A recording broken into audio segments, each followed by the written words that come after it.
Queremos expresar nuestra condolencia a la familia Salamanca, especialmente a Giselita, por la pérdida de su sobrino que ha ocurrido hace unos días atrás.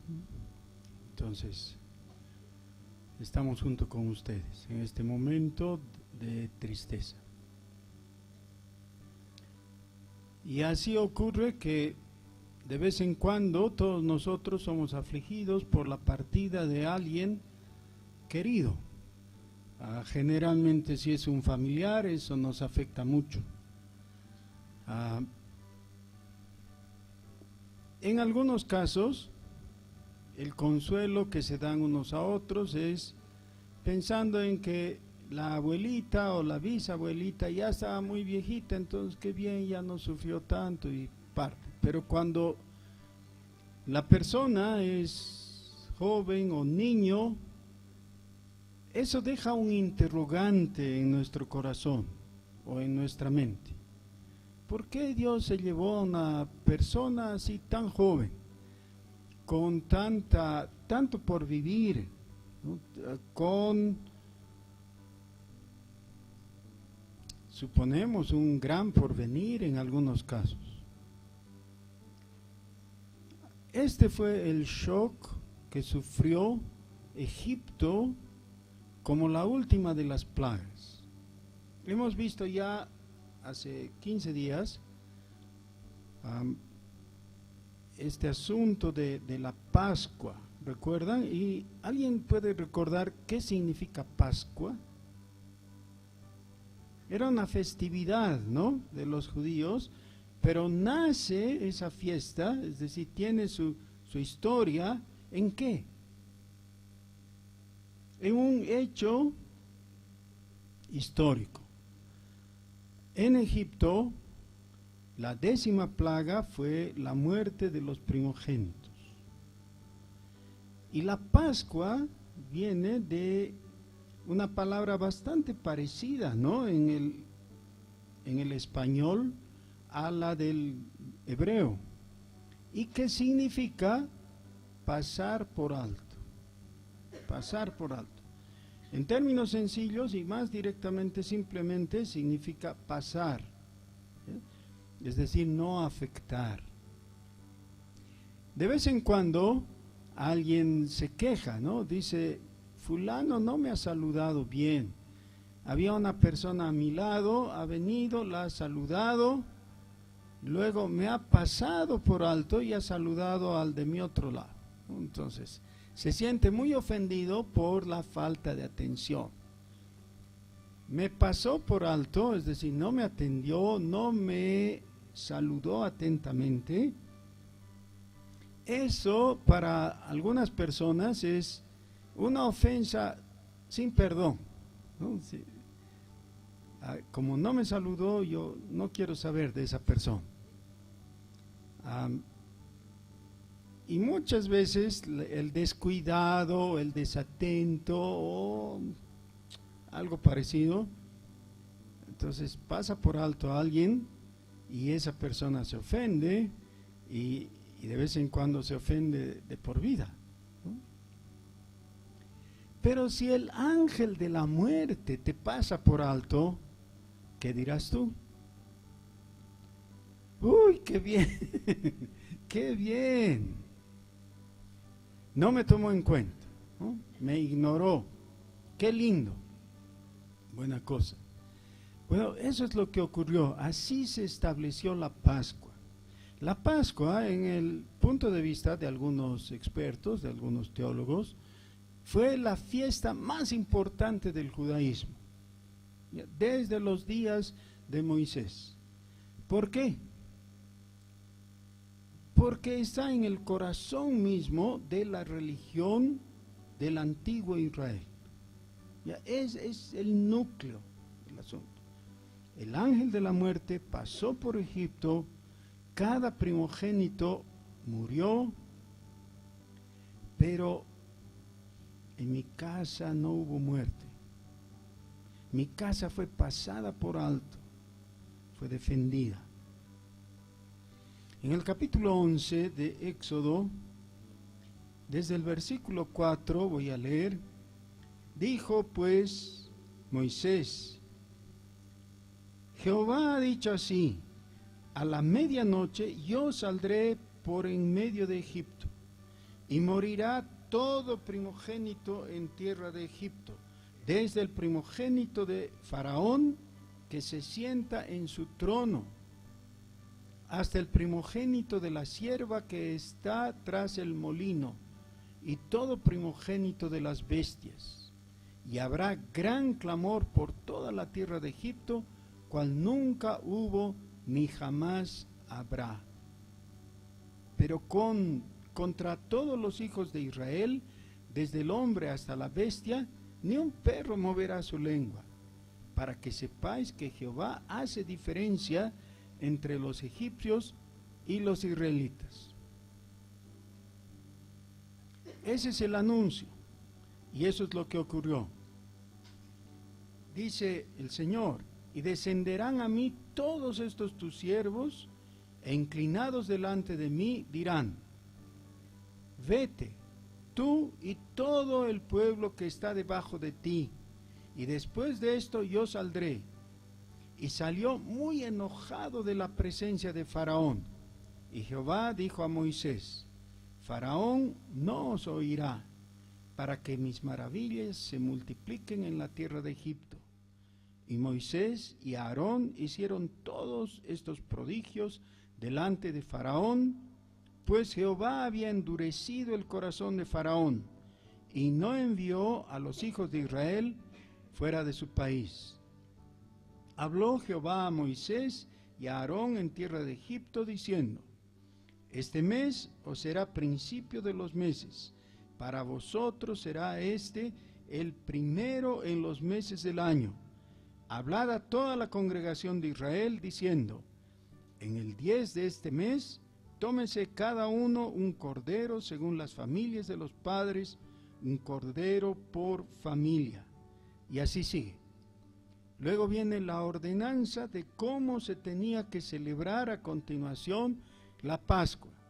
No solo esa vez, como un hecho histórico puntual en el pasado, sino a partir de ahí cada año, una vez al año, iban o tenían que celebrar la Pascua. La temperatura espiritual de Israel se medía por la Pascua. En el libro de Crónicas y en el libro de Reyes se nos cuenta de cómo cuando llegó Usías al trono, encontró que la práctica de la Pascua se había olvidado, se había dejado de lado. Era algo ya perdido, digamos así. Y la primera cosa que hizo fue restaurar todo lo necesario para volver a celebrar.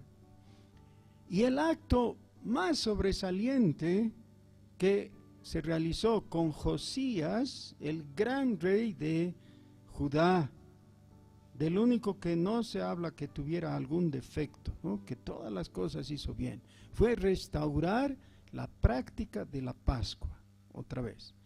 La Pascua es el sacramento en el Antiguo Testamento, es un sacramento de conmemoración. ¿Por qué de conmemoración? Porque se recuerda lo que ocurrió en el pasado. ¿Qué era lo que Dios ordenó a los israelitas a hacer? Ellos tenían que reunirse en familia, y cada vez que esto ocurría en la fecha de la Pascua, el padre de familia les contaba a sus hijos, y si habían nietos, a los nietos también. Les decía: nosotros fuimos cautivos en Egipto, éramos víctimas de explotación por parte del faraón y de los egipcios, pero Dios, con brazo poderoso, hirió a Egipto con 10 plagas, y la 10ª fue la muerte de sus primogénitos. Pero nosotros fuimos guardados, y el corazón de Egipto fue quebrantado y pudimos salir de allí. Entonces salimos.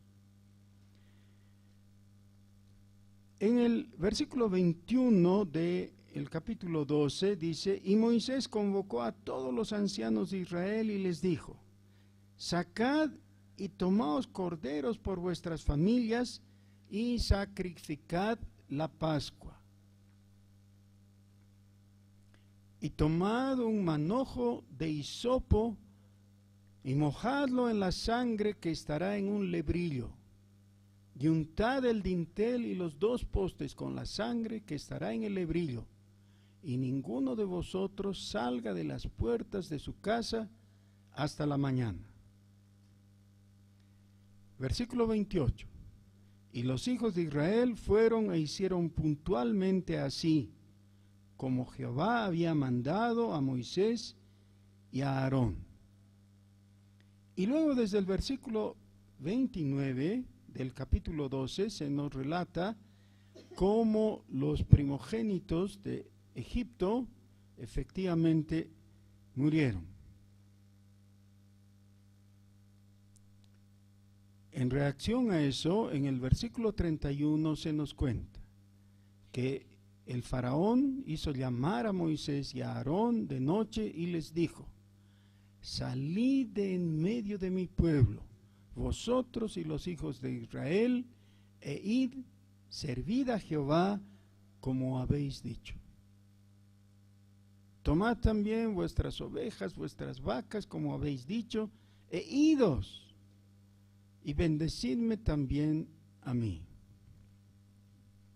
Este es el punto dramático en que por fin el faraón ha sido quebrantado y entra en acuerdo para que el pueblo de Israel salga. El libro de Éxodo comienza contándonos cómo el pueblo de Israel sufría en Egipto la explotación, el duro trato, y había un proyecto de parte del faraón para exterminarlo. Él decretó: todo varón de los israelitas al nacer o después de nacer debe ser asesinado. Es difícil pensar en una situación tan terrible para un pueblo, para una nación. Es inimaginable la angustia que habrán experimentado en esa época los israelitas. Pero el texto en Éxodo nos dice que Dios hizo memoria de su pacto y de las palabras y las promesas que había dado a los patriarcas, a Abraham, Isaac y Jacob. Y entonces procedió con todo un plan para liberar a su pueblo. Con la Pascua, sacramentalmente, se cierra ese proyecto. Es decir, se efectúa. Y lo próximo entonces es que aún los egipcios les ruegan, les ordenan, les imploran a los israelitas: váyanse, por favor. Ya no soportamos más el castigo que Dios nos ha dado. Versículo 37. Partieron los hijos de Israel de Ramesés a Sucot, como 600,000 hombres de a pie, sin contar los niños. También subió con ellos grande multitud de toda clase de gentes y ovejas, y muchísimo ganado. Y luego dice qué es lo que hacen, ¿no? Cocieron tortas sin levadura de la masa que habían sacado de Egipto, y de pan que no estaba leudado, porque no hubo tiempo para nada. En Egipto estuvieron, dice el versículo 40, 430 años. 430 años. Y pasados los 430 años, en el mismo día, todas las huestes de Jehová salieron de la tierra de Egipto.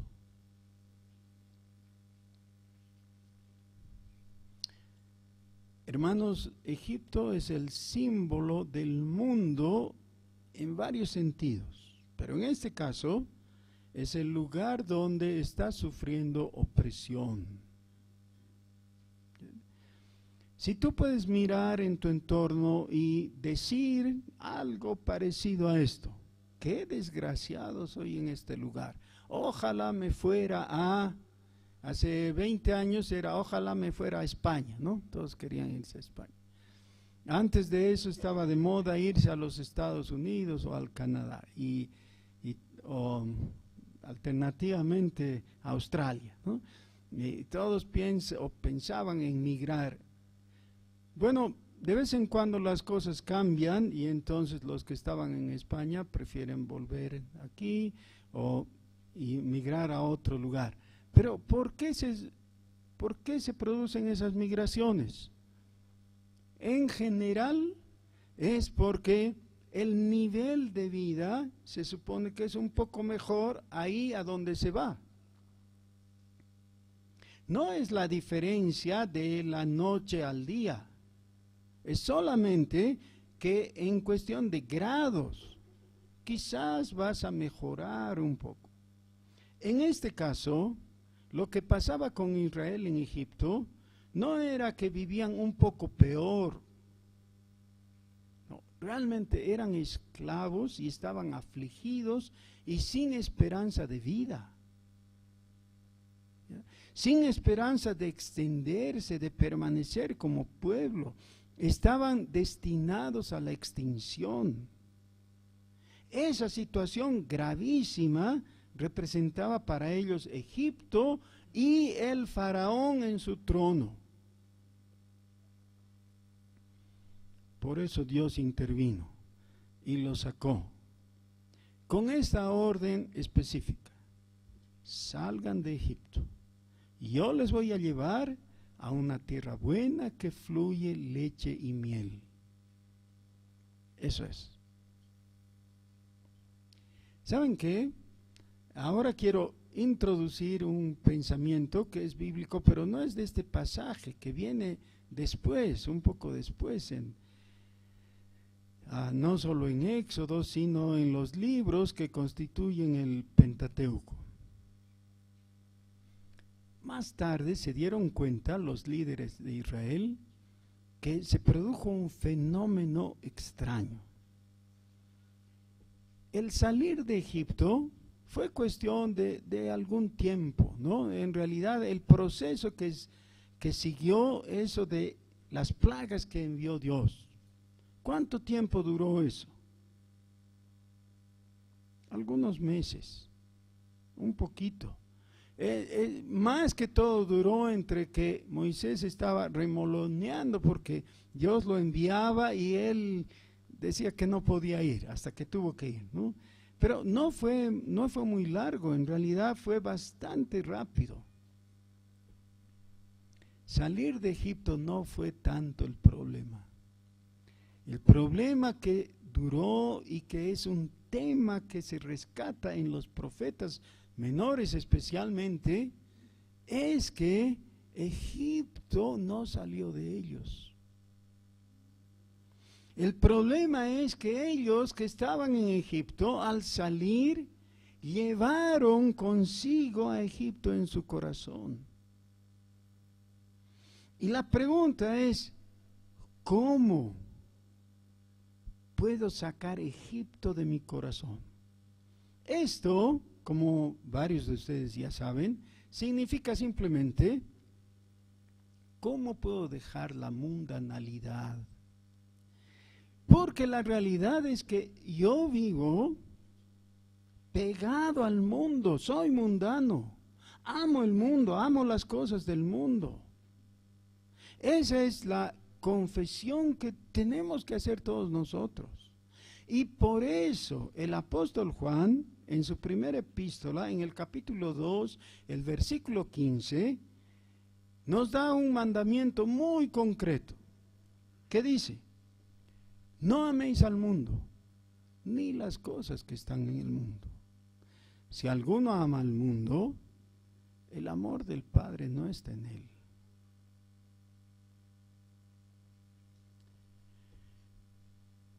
Cuando el pueblo de Israel salió de Egipto, no llegó inmediatamente a la tierra prometida. Todo estaba planeado para que en 2 meses, llegara a la tierra prometida y la conquistara. Ese era el plan original. ¿Qué tenía que hacer en el desierto en ese transcurso? En realidad no se necesita tanto tiempo para ir desde Egipto a Israel, son colindantes. Tenían que pasar por el Sinaí.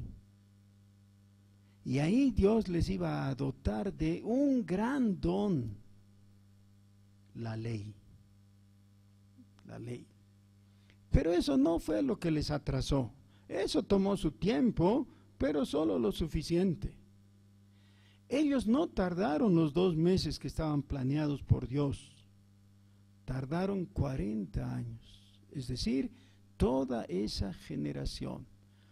Los que salieron de Egipto, a no ser 3 excepciones, no entraron en la tierra prometida. Perecieron en el desierto. ¿Cuál fue la razón?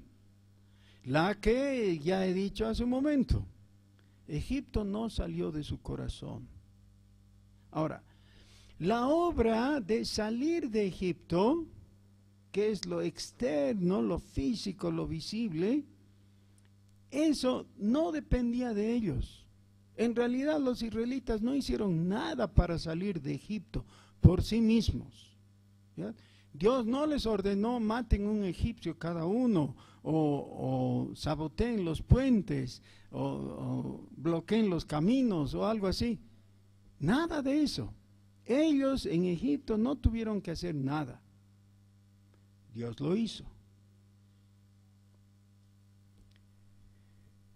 Lo que sí tenían que hacer ellos era la otra parte, la parte subjetiva. Era su responsabilidad sacar a Egipto de su propio corazón. Y no lo hicieron. En el desierto se quejaban. Se quejaron de que había poca agua, a pesar de que Dios les proveyó de agua en forma maravillosa. Se quejaron de que la comida no era como en Egipto y empezaron a añorar la comida que habían supuestamente tenido en Egipto. Especialmente querían carne. Anhelaban poder comer carne.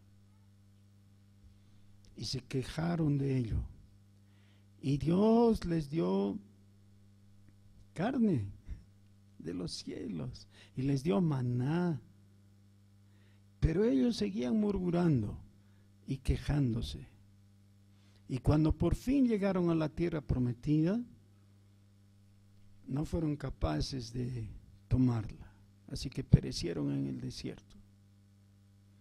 En 1 Corintios el apóstol Pablo nos dice: yo temo de ustedes, está hablando a los cristianos, que experimenten lo mismo.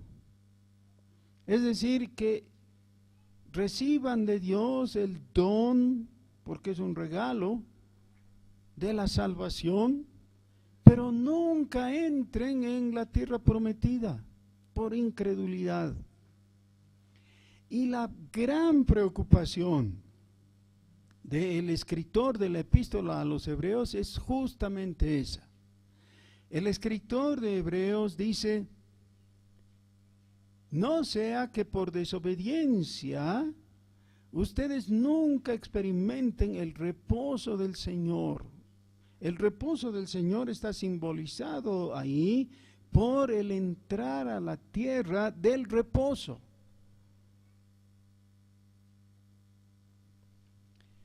Ahora, todo esto tiene que ver con algo que nos cuesta mucho integrar. El problema con nosotros es que generalmente adoptamos una posición de flojera y no nos gusta pensar un poco más extensamente, un poco más profundamente. Y conocemos las historias, pero no las conectamos. Ya conocemos el relato y el significado de algunas cosas, pero no vinculamos con lo que viene después. ¿Cómo se podría lograr evitar la experiencia de los israelitas en nuestra propia vida? Es decir, tener el beneficio de ser sacado, ser librado de Egipto, pero quedarnos en el desierto por incredulidad. Ahora, la respuesta de Dios para el pueblo de Israel fue, a través de su siervo Moisés, la provisión de la ley. La ley. La ley fue dada por Dios justamente para que el pueblo de Israel pudiera experimentar en una forma plena la salvación que les había regalado al salir de Egipto. Más adelante el profeta Oseas dice: todos los pueblos tienen sus dioses y viven de acuerdo al culto que le dan a sus dioses. Pero ustedes, en vez de mirarme a mí, han mirado a los cielos y han adorado a las estrellas. ¡Qué locura! Por eso es que la ley ha sido dada justamente para preservarnos de eso. Ahora vamos a ver cuán útil nos sea. Por favor, tímidamente esta vez, siempre les pido que no sea tímido, ¿no? Y que levanten la mano bien alta, porque algunos, cuando les pido que levanten la mano, levantan así, ¿no? Y mejor si está detrás de algo más, entonces no se nota, ¿no? Ahora sí, pueden levantar con toda timidez la mano. ¿Quiénes de ustedes pueden repetir la ley? Es decir, en la representación que tiene la parte más visible, que serían los 10 mandamientos. ¿Quién puede repetir los 10 mandamientos? Levante la mano. 4 gatos y un perro. Yo soy el perro. 4, es decir, somos pocos. ¿Por qué no sabemos la ley de Dios? Y entonces no falta el vivo que responde: ¿para qué vamos a saber? No somos salvos por la ley, somos salvos por la gracia. Y me mira todo triunfante, ¿no?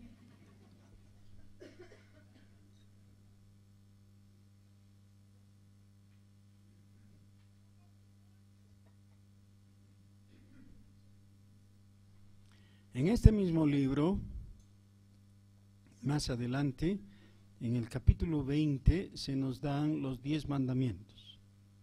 Tarea para la casa, memorícenlos. Todo cristiano debiera saber de memoria los 10 mandamientos. En el capítulo 20, estas son las palabras. Y habló Dios todas estas palabras diciendo: yo soy Jehová tu Dios, que te saqué de la tierra de Egipto, de casa de servidumbre. Versículo 3, primer mandamiento: no tendrás dioses ajenos delante de mí. Por favor, miren, son 1, 2, 3, 4, 5, 6 y 7 palabritas cortas en una oración sencilla y fácil de recordar. Éxodo 23. No tendrás dioses ajenos delante de mí. ¿Quieren leer conmigo, por favor? Éxodo 23. No tendrás dioses ajenos delante de mí. ¿Quién sabía que ese era el primer mandamiento? Ni la mitad. Generalmente ocurre que cuando pregunto cuál es el primer mandamiento, muchos dicen Amarás al Señor tu Dios de todo tu corazón. Sí, ese es el primer mandamiento de los 2. Pero de los 10, este es el primer mandamiento. No hay contradicción entre uno y otro, hay complementariedad, pero respecto a los 10 mandamientos, como fueron dados por Moisés en el Sinaí, el primer mandamiento es, ¿cuál? No tendrás dioses ajenos delante de mí. Un favorcito, no se molesten conmigo, por favor, ya ténganme tolerancia. Díganle a la persona de su ladito, fulanito, con todo respeto, ¿no? Fulanito, el primer mandamiento es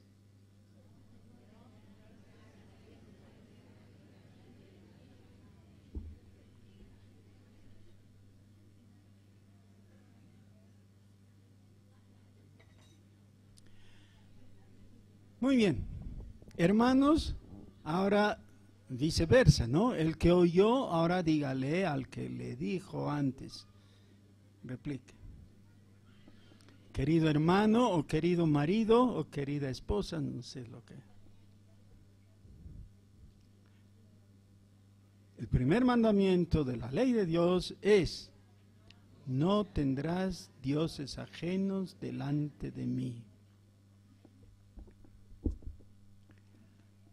Hermanos, esto nos lleva a una serie de reflexiones necesarias.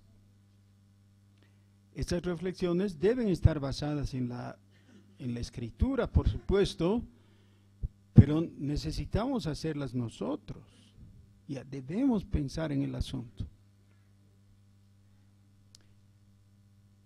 Encontramos algunos salmos en los que dice que Dios es mayor que los dioses. Y eso nos conflictúa porque enseguida pensamos, ¿pero acaso hay dioses en plural? Si hay una multitud de dioses y comparativamente decimos que Dios, Jehová o Elohim, el Elohim de Génesis 1:1, ese es mayor que los dioses, de alguna manera estamos reconociendo que hay otros dioses. En ese sentido, en el Antiguo Testamento especialmente, hay muchos pasajes que menciona a otros dioses. Y da por entendido que sí los hay. Pero encontramos también pasajes donde dice que no hay otros dioses. ¿Cuál es la explicación a eso? Y podemos buscar una salida fácil. Es decir, podemos escudarnos en una explicación que realmente no significa nada, pero necesitamos recordar esto. El mandamiento en concreto es que tú no tengas otros dioses delante de Dios. Es decir, en la aproximación que hay entre dos sujetos, cuando son iguales, ellos se miran frente a frente y a los ojos. Ese es el acercamiento ojo a ojo de dos iguales. En las relaciones humanas se espera que haya continuamente un reconocimiento del uno frente al otro como iguales. Eso es lo que han estado luchando por casi 200 años las mujeres, ¿no? Un reconocimiento de la igualdad de sus derechos. Y que hasta hace poco a mí me parecía totalmente legítimo, pero luego se ha distorsionado y han equivocado el camino. El feminismo ha comenzado bien, pero luego se ha equivocado terriblemente en sus posturas. Pero la idea original de que dos seres humanos se puedan mirar y reconocerse como iguales, eso es totalmente bíblico y es correcto. Pero entonces necesitamos reconocer algo. cuando me acerco a Dios, no puedo acercarme como si fuera su igual. No soy igual que Él, para nada. Él es el Altísimo, ese es uno de sus nombres. Yo no puedo mirarle a los ojos, necesito levantar mis ojos hacia Él.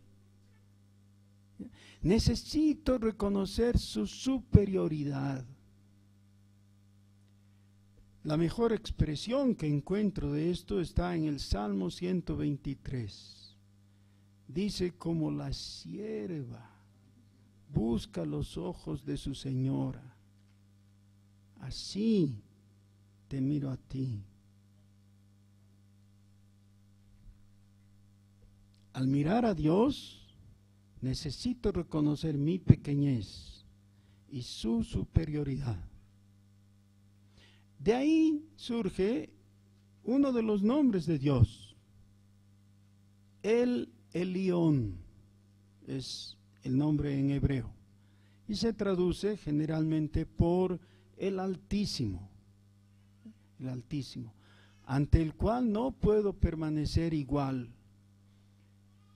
Bueno, cuando dirijo mis ojos al Altísimo, el peligro en eso es que haya algo que interrumpa entre mi mirada de reconocimiento a Él y su ser.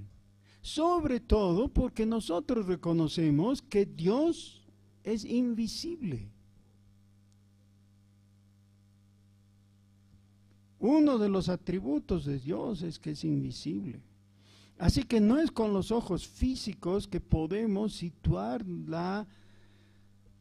el contexto en que nos encontramos. Es con los ojos de la fe. Es reconociendo que Él es mucho más allá de lo que nosotros podemos percibir. ¿Cuándo es que alguien o el hombre en general tiene dioses ajenos a el Elión o a Jehová o a Dios, el Dios verdadero? ¿Cuándo es que dioses ajenos intervienen?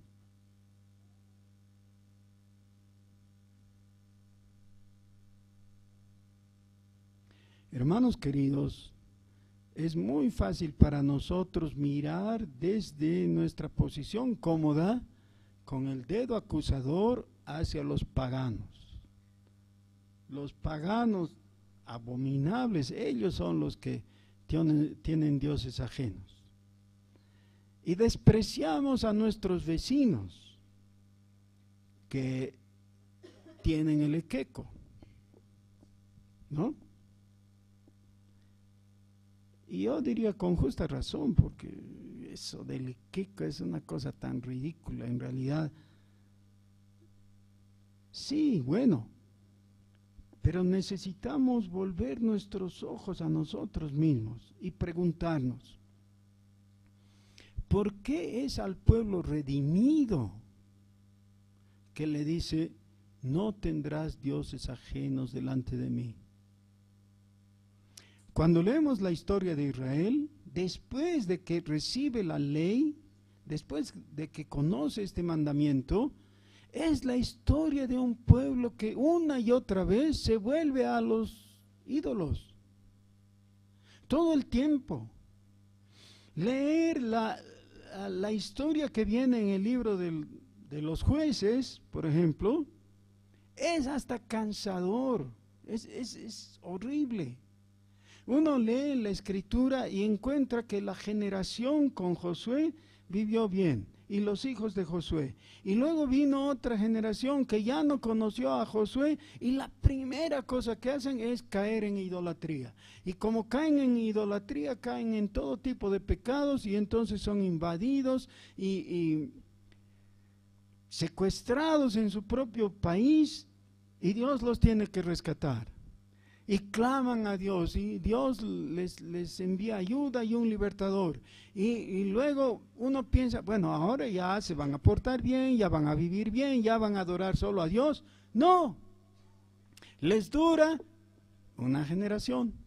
Y en el mejor de los casos, 2 generaciones. Pero ya los nietos caen. En una generación son redimidos. En la otra generación parecen afirmarse y en la tercera caen. Tengo 10 nietos.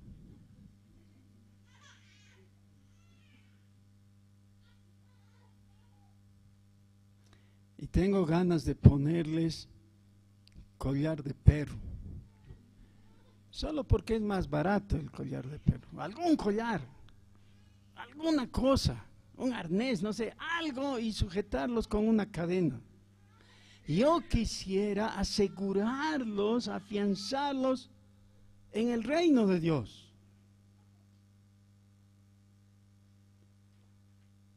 Pero no tengo la facultad. Ellos necesitan la experiencia por sí mismos, necesitan experimentar la redención. Hoy hemos celebrado un bautismo de infante. A nosotros siempre nos alegramos cuando hay un niño que es llevado ante la presencia del Señor y oramos por él y pedimos que crezca en los caminos del Señor. Y muchas veces yo tengo el fuerte impulso de agarrar por el cuello a los padres y decirle, tú tienes que andar en los caminos del Señor, para que este niñito esté en los caminos del Señor, tú tienes que estar, y tienes que ser firme, y tienes que cada día, sin excepción, recordarle de las bondades del Señor. Eso es lo que dice Deuteronomio 6. Escribirás en las paredes de tu casa.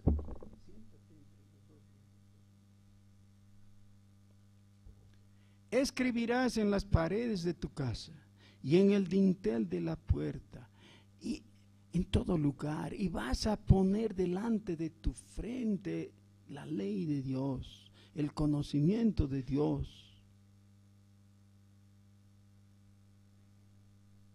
Pero no podemos hacer más por la otra generación. Y ahora me doy cuenta que muy poco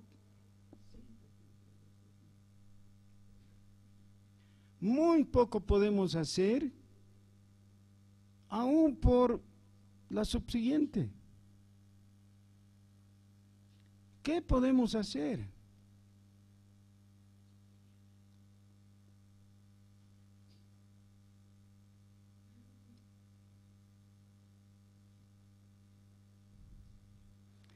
Hermanos, el asunto está establecido así. Dios habla. Tú tienes que escuchar. ¿Puedes hacer algo por el otro? Puedes. Siempre es relativo, eso es relativo. Tal vez te escuche, tal vez no. ¿Hasta dónde puedes estirar la mano y afectar? ¿Qué es lo que pueden alcanzar tus fuerzas? No mucho, no mucho. Lo que sí necesitas es asegurarte que el sujeto, ese sujeto es tu hijo, tu nieto, tu hermano, tu cuñado, tu padre, el que está contigo, escuche de Dios directamente. No tendrás dioses ajenos delante de mí.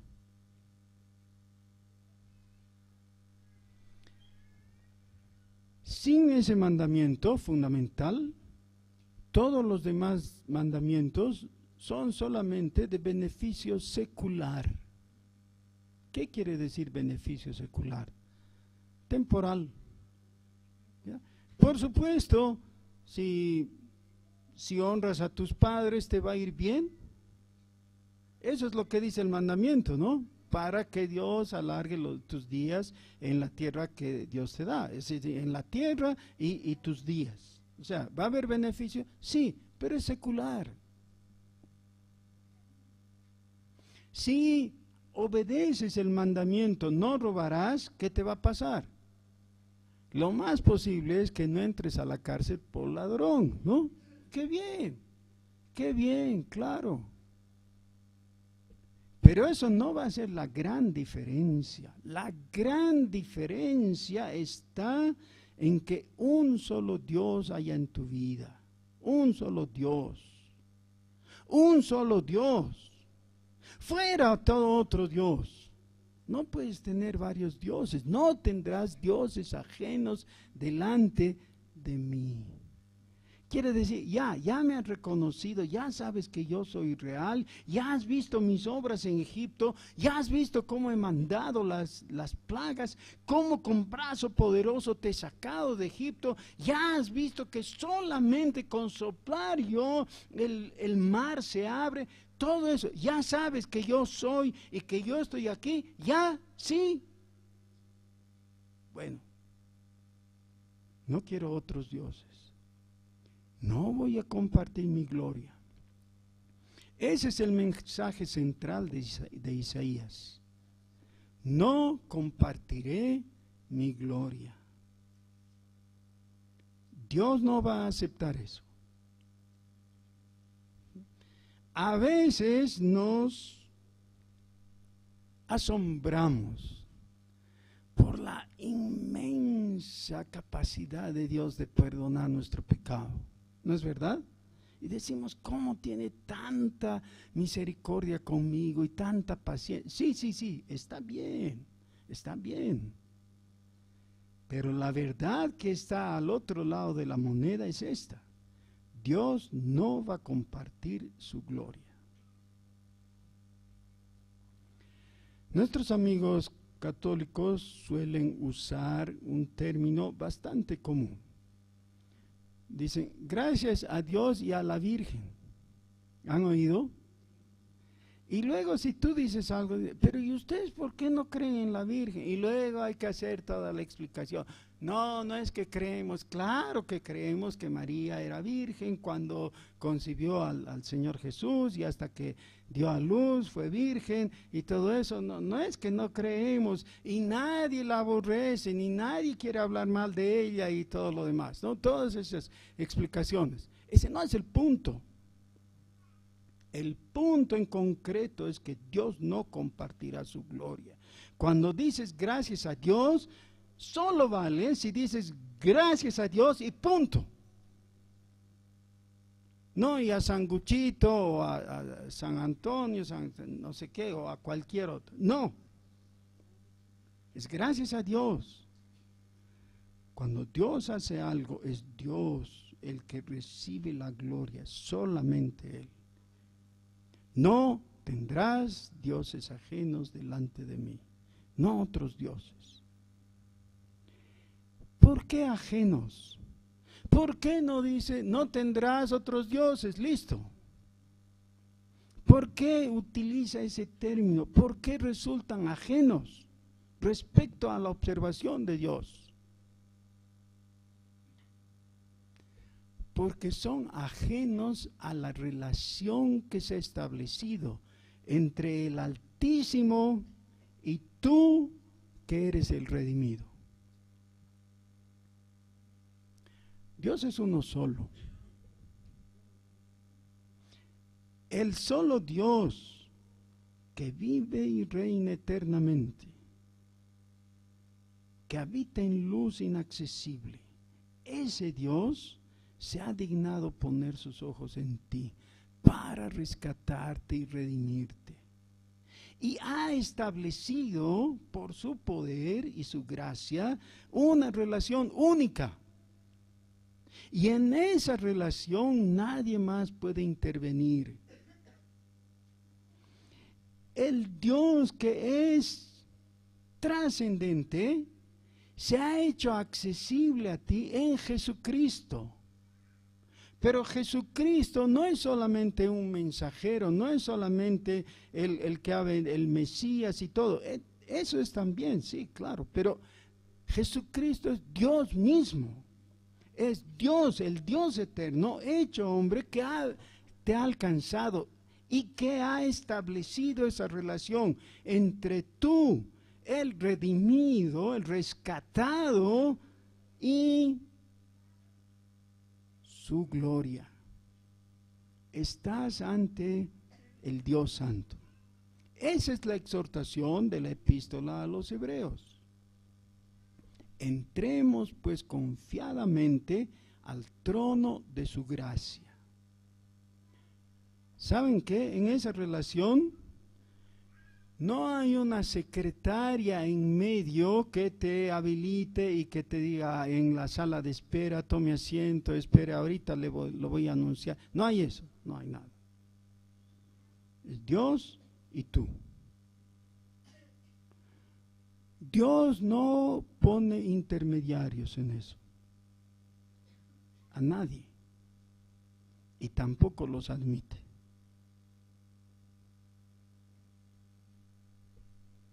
Cuando alguien quiere, o de hecho lo hace, reconoce a otro Dios, muchas veces ocurre que no está rechazando al único Dios, pero cree que por fines prácticos puede tener un Dios ocasional, un Dios eventual.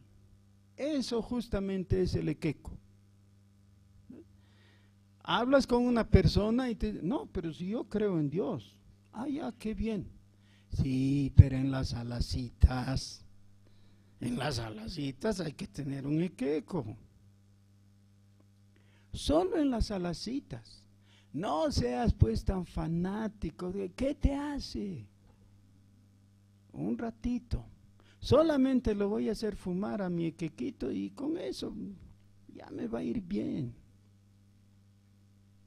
Pero entonces, cuando escoges hacer eso, lo que estás causando es que Dios te diga, si quieres al equeco, puedes permanecer con el equeco.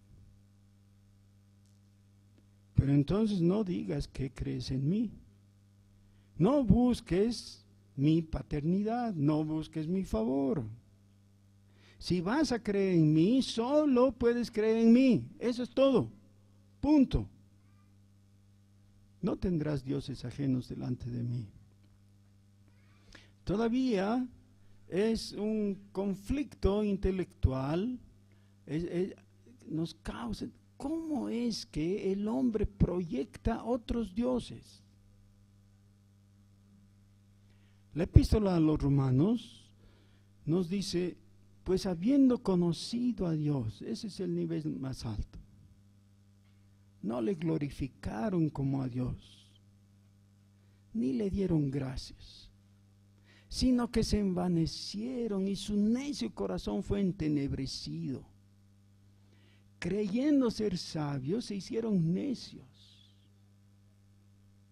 y cambiaron la gloria de Dios por imagen de semejanza de hombres, de bestias, de cuadrúpedos, de reptiles, de aves. ¿Qué es lo que pasó? El cambio es uno de los tres fenómenos que ocurren cuando hay un rechazo del Dios glorioso que es único. El ser humano está diseñado para que inevitablemente reconozca a un Dios o más. Es decir, el ser humano es homus religiosus. Es automáticamente alguien que va a dar culto a algo. No puede evitar ser un adorador, va a adorar a alguien. Así hemos sido creados. Lo correcto es adorar al único Dios y solamente a Él. Pero si evitamos reconocer su gloria o rechazamos darle gracias por todo lo que Él nos da, inevitablemente vamos a dar gracias a quien no corresponde o vamos a atribuir la gloria que no tienen a reptiles y cuadrúpedos y aves. Y a veces nos puede parecer todo eso un poco ridículo. Y decimos, qué gente tan primitiva, ¿cómo van a adorar a las ratas? O a los elefantes, o a los bueyes, o lo que sea. Sí, quizás no somos tan primitivos en la formulación. Los que adoran ratas se vengarán de nosotros diciendo, ustedes no adoran ratas, adoran billetes, papelitos. Creen que el dinero es un Dios todopoderoso que abre todas las puertas. ¿No es verdad? Hermanos, el alcance de esto es muy grande, es muy largo. Y tenemos mucho tiempo de aquí en adelante para reflexionar y entender y arrepentirnos continuamente de nuestra mala disposición a obedecer. Pero lo primero de todo, lo primero, es reconocer que Dios tiene toda la razón cuando nos dice, yo soy Jehová, tu Dios, que te saqué de la tierra de Egipto, de casa de servidumbre. No tendrás dioses ajenos delante de mí. Quiero hacer algo y quiero invitarles a acompañarme en esto que voy a hacer. Porque igual que Moisés con los israelitas, es algo que se puede hacer colectivamente, comunitariamente. Es lo que más adelante nos cuenta Éxodo que hicieron los israelitas. Quiero responderle a Dios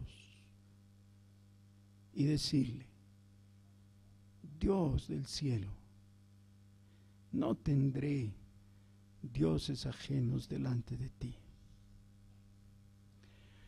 Yo, Señor, te voy a reconocer solo a ti.